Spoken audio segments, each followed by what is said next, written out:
Allegedly, once Michael signed the 1995 Sony ATV deal, his relationship with Tommy Mottola immediately started falling apart. Michael reportedly felt like he was not receiving proper revenue, shares, or creative control. And tensions grew even more after the child abuse allegations resurfaced.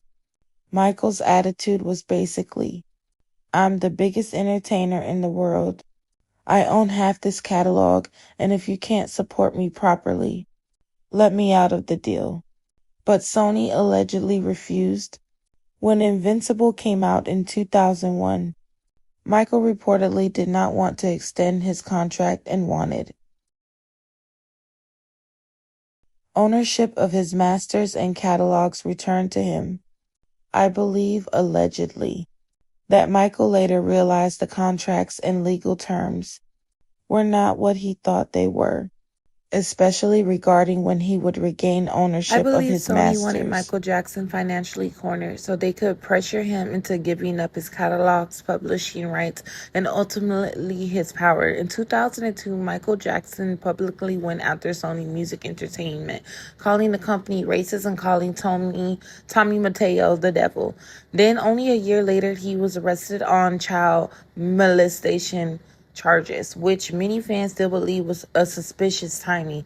Even after being acquitted in 2005, Michael kept rebuilding his empire through new catalogs, acquisitions, and the success of Thriller 25, proving he was still one of the biggest artists in the world.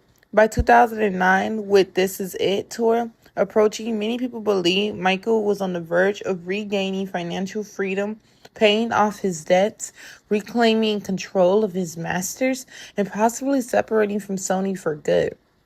That's why some supporters believe his death came at a very convenient moment for powerful industry interest, especially since it happened just weeks before the tour and around the same time he reportedly expected major control over his music to return.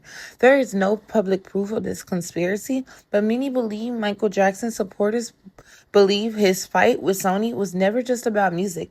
It was about ownership. It was about race. It was about control.